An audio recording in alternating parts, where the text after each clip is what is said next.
Hey guys, welcome back. Have you ever wondered if your friends are really your friends?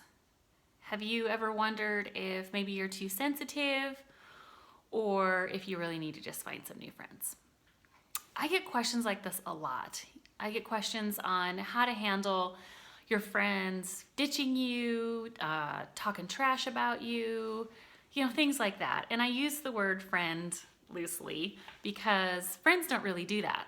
So, what I want to do today is talk a little bit about what a real friend acts like because, talk is cheap. You want to look at how they act instead of what they say necessarily. I mean, within reason. You don't want someone who's mean to you, but I also don't want you to fall for people who, talk about how you're their best friend, but they're the ones that are ditching you and are unreliable, okay? So I'm going to tell you a story, and this is a story about one of my very best friends. Now, granted, she is my age, so she is old enough to probably be your mom, but the premise of the story and how she behaves in this story is really what you want to focus on. Doesn't really matter about the age, okay? So we're going to call her Lexi. So one of Lexi's close friends, we're going to call her Amy. So one of Lexi's close friends, Amy, fell on the ice. She broke her ankle in several spots. She was taken to the hospital, admitted immediately for surgery.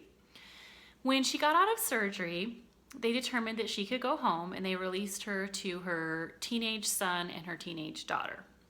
We'll call them Luke and Emma. Her husband, Mark, was out of town for work and was in the middle of a snowstorm and couldn't get home.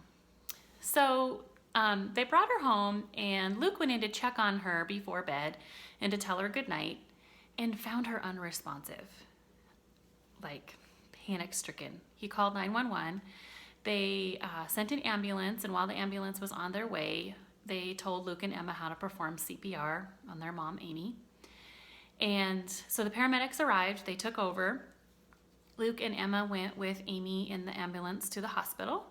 The doctors were able to get a pulse back, and sadly, they lost her. They lost the pulse, and she died. And it was like massive tragedy. Like, she's a young woman. There's no way that she should have died. So, in comes Lexi. So Lexi, my friend, finds out about what happens to Amy. She immediately gathers her kids and goes over to be with Luke and Emma because Luke and Emma grew up with Lexi's kids. They all grew up together, and Amy and Lexi raised their kids together, and their husbands were friends. And so she went over and she just spent as long as they needed crying with them, and until the wee hours of the morning, until Luke and Emma were just exhausted. So they went home, and Lexi was right back up in the morning with just a few hours of sleep, right back over there to be with Luke and Emma.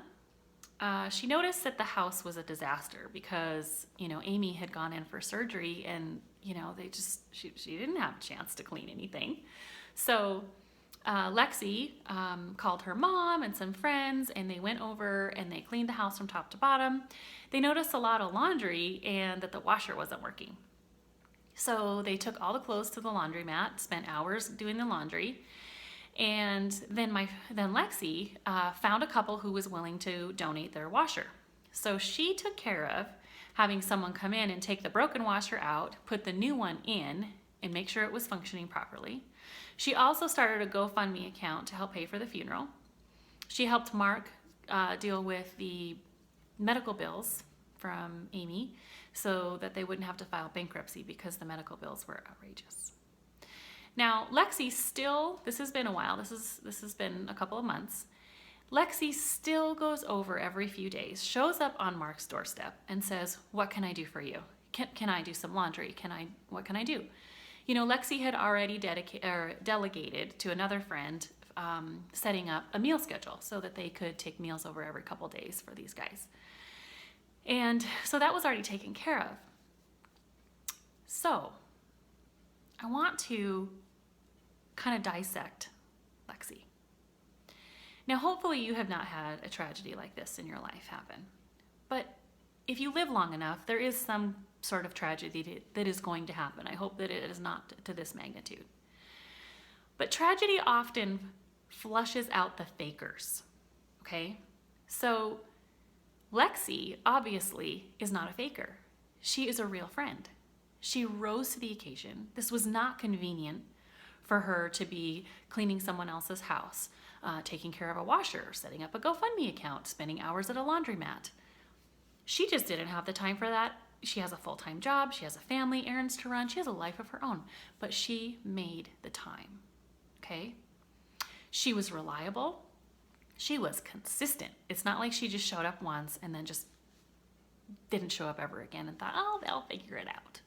No, she still goes over and hangs out with Luke and Emma just to make sure that they are okay. They lost their mom. I mean, their mom was very close to them. She never, it would never enter her mind that someone owed her, right? Have you ever run into people like that where they do something for you and then somehow you owe them? That is just icky. You know, Lexi has the opinion that this is just what friends do, and she is right. She is right. Lexi also noticed the emotional needs first. She went over and she spent the time that she needed to with Luke and Emma. And then she started taking care of all of the logistics of, cleaning a house and meals and laundry and all those kinds of things that she still looks at. Okay? That's what a real friend acts like.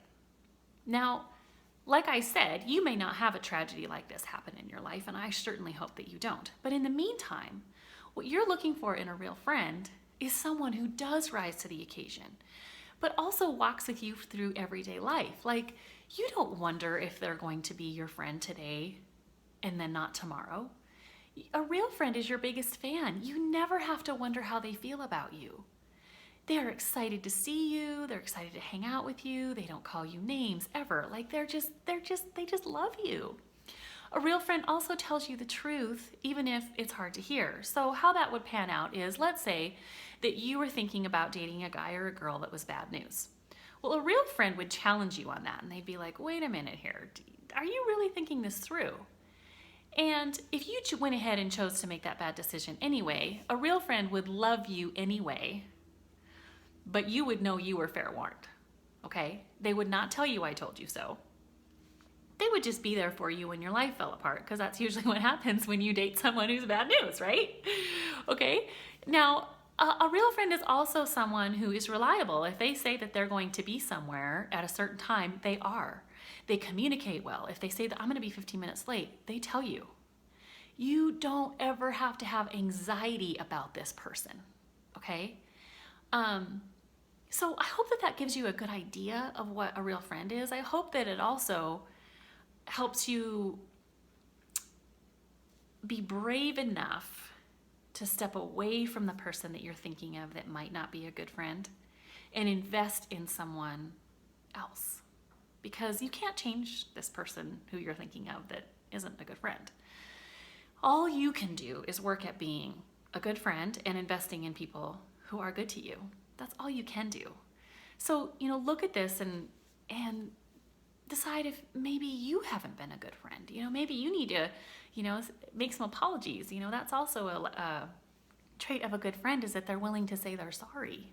I'm sorry are the two most freeing words in any language. I'm sorry, would you forgive me and let me start over? And just look at yourself first. Make the changes that you need to, make any apologies that you need to, invest in people that would be better suited for you. It's never too late to start being a better friend. It's never too late to find out who your real friends are. It's never too late to flesh out the fake ones, okay? So I hope that sheds some light on things for you so that you can bring down some pain in your life and drama. So anyway, I will see you next time. I love you all. Bye.